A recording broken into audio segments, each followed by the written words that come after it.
UP विधानसभा चुनाव के लिए बीजेपी ने कमर कस ली है, लेकिन इस बार पार्टी से ज़्यादा जोर आरएसएस लगा रहा है। राज्य में पिछले महीने काफ़ी उथल पुथल देखने को मिला। दिल्ली से लेकर लखनऊ तक कई मंत्री, बड़े नेता के मनमुटाव सामने आए, लेकिन जैसे ही आरएसएस ने चुनावी कैंपेन की लगाम थामी, धीरे धीरे सब शांत हो गया और अब इसका असर भी देखने को मिल रहा है। बनारस में प्रधानमंत्री मोदी और लखनऊ में गृह मंत्री अमित शाह ने खुले मन से सीएम योगी की पीठ थपथपाई। आरएसएस इस बार चुनाव में इस कदर शामिल दिख रहा है जैसा पहले कभी नहीं हुआ। अब सवाल है कि आखिर संघ यूपी की विधानसभा चुनाव को लेकर बीजेपी से ज़्यादा सीरियस क्यों है? क्यों आरएसएस यूपी में डेरा डाले हुए है? कभी चित्रकूट, कभी लखनऊ। यूपी में चुनाव को लेकर आरएसएस को इससे पहले इतना एक्टिव कभी नहीं देखा गया। आखिर इस बार क्यों आरएसएस यूपी में इतनी सक्रिय है? आइए आज के इस वीडियो में हम इसी पर नज़र डालते हैं। मैं मुकुल द्विवेदी और आप देख रहे हैं द यूपी खबर। आरएसएस के यूपी में एक्टिव होने की कई वजह है। सबसे पहली वजह यह है कोरोना महामारी। यूपी में कोरोना महामारी की दूसरी लहर ने उत्तर प्रदेश की स्वास्थ्य व्यवस्था की पोल खोल कर रख दी थी। अस्पताल क्या, शमशान घाटों में भी जगह नहीं थी। अपनों के खोने वाले लोगों के अलावा योगी सरकार के कई मंत्री से लेकर विधायक तक अपने शासन के खिलाफ ही आवाज़ उठाने लगे थे। लोगों के मन में अपने को खोने का टीस है और भाजपा और संघ के आलाकमान को इसकी पूरी खबर है। दूसरी वजह है बीजेपी के कोर वोटरों का नाराज होना। कोरोना काल में सबसे ज़्यादा नुकसान व्यापारियों का हुआ है। व्यापारी वर्ग हमेशा से बीजेपी का कोर वोटर माना गया है, लेकिन यूपी में 6% आबादी वाला बनिया वोटर अब बीजेपी से दूर जाता दिखाई दे रहा है। बनिया वोटर के साथ साथ बीजेपी से ब्राह्मण भी रुष्ट नजर आ रहे हैं और ये नाराज़गी अब बाहर भी दिखने लगी है और विपक्षी पार्टियां बीजेपी की इस कमजोरी पर चोट भी कर रही हैं। एक और बसपा ब्राह्मण सम्मेलन के नाम पर प्रबुद्ध सम्मेलन कर रही है, तो सपा जैनेश्वर मिश्र की जयंती पर साइकिल यात्रा निकालने की हुंकार भर दी है।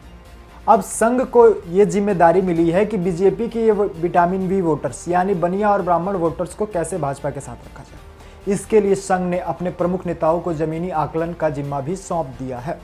अब देखते हैं कि यूपी में आरएसएस के सक्रिय होने की सबसे बड़ी वजह, आरएसएस की यूपी में सक्रिय होने की सबसे बड़ी वजह 2025 है। जी हाँ, 2025 में संघ की शताब्दी वर्ष है, यानी 2025 में संघ अपने स्थापना के 100 वर्ष पूरे कर लेगा और संघ इसको लेकर काफ़ी सजग है।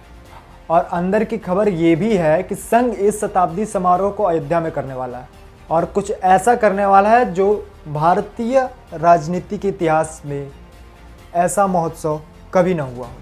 तो जाहिर सी बात है कि ऐसे बड़े महोत्सव के लिए केंद्र और प्रदेश में बीजेपी का होना आरएसएस के लिए बहुत ज़रूरी है और संघ को भी अच्छे से पता है कि बिना यूपी जीते दिल्ली की गद्दी पर बैठना बहुत मुश्किल है और यही वजह है कि संघ अपने को यूपी चुनाव में इतनी गंभीरता से ले रहा है। अब बात करते हैं अगले वजह की। बीजेपी में आपसी मतभेद ने आरएसएस की सक्रियता और बढ़ा दी है। कोरोना की दूसरी लहर के बाद से यूपी सरकार के अंदर सब कुछ ठीक नहीं चल रहा। कभी केशव प्रसाद मौर्य, तो कभी विधायक, तो कभी बीजेपी के सहयोगी दल, अपना दल और निषाद पार्टी जैसी पार्टियां नाराज दिख रही हैं। अभी ये हाल है तो चुनाव नज़दीक आते क्या होगा, टिकट बंटवारे के समय क्या होगा, इस डैमेज को कंट्रोल करने के लिए संघ यूपी में डेरा डाले हुए हैं। अब बात करते हैं ओबीसी वोटर्स की। जिस ओबीसी वोटर्स के दम पर बीजेपी यूपी और देश की सत्ता में काबिज हुई, आज वही ओबीसी वोटर बीजेपी से नाराज बताया जा रहा है। नाराजगी की वजह कोरोना महामारी और ओबीसी वोटर्स के लिए कोई विशेष योजना का ना आना बताया जा रहा है, जिसकी उम्मीद इन ओबीसी वोटर्स को बीजेपी से थी। संघ के विचारक इस पर भी गहन विचार कर रहे हैं। इस वैचारिक रणनीति के पीछे सपा और बसपा का एक्टिव होना भी बताया जा रहा है। हालांकि बीजेपी ने ओबीसी वोटर्स को साधने के लिए नीट परीक्षाओं में 27% आरक्षण देने का वादा कर ओबीसी वोटर को साधने की कोशिश की, लेकिन इस बार ओबीसी वोटर कितना बीजेपी के साथ जाएगा ये चुनावी नतीजे ही बताएंगे।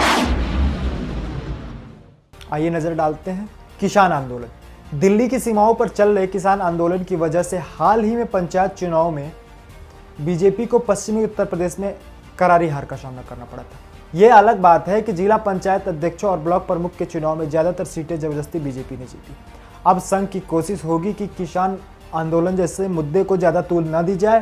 पूरे यूपी में भले ही किसान आंदोलन का उतना प्रभाव नहीं है, लेकिन पश्चिमी यूपी में बीजेपी अपना वजूद खोती नजर आ रही है।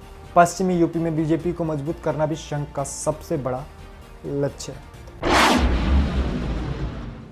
अब बात करते हैं यूपी की सबसे महत्वाकांक्षी परियोजना की। यूपी क्या पूरे भारत की सबसे महत्वाकांक्षी परियोजना राम मंदिर की। राम मंदिर संघ के एजेंडे में शुरू से ही रहा है। संघ अयोध्या को सबसे बड़े हिंदू धर्म स्थल की तौर पर स्थापित करना चाहता है। वेटिकन और मक्का के तर्ज पर अयोध्या को हिंदू धर्म का केंद्र बनाना आरएसएस और सीएम योगी का सपना रहा। परियोजना के लिए बड़ा चंदा अभियान भी चलाया गया, कई हजार करोड़ इकट्ठा भी हुए। रोड मैप तैयार है, लेकिन इसी बीच घोटाले के आरोपों ने संघ की योजना में खलल डाल दिया है। खबर तो ये भी है कि राम मंदिर प्रोजेक्ट के देखरेख की जिम्मेदारी अब पूर्व में आरएसएस के सह कार्यवाह रहे भैया जी जोशी को दी जा सकती है।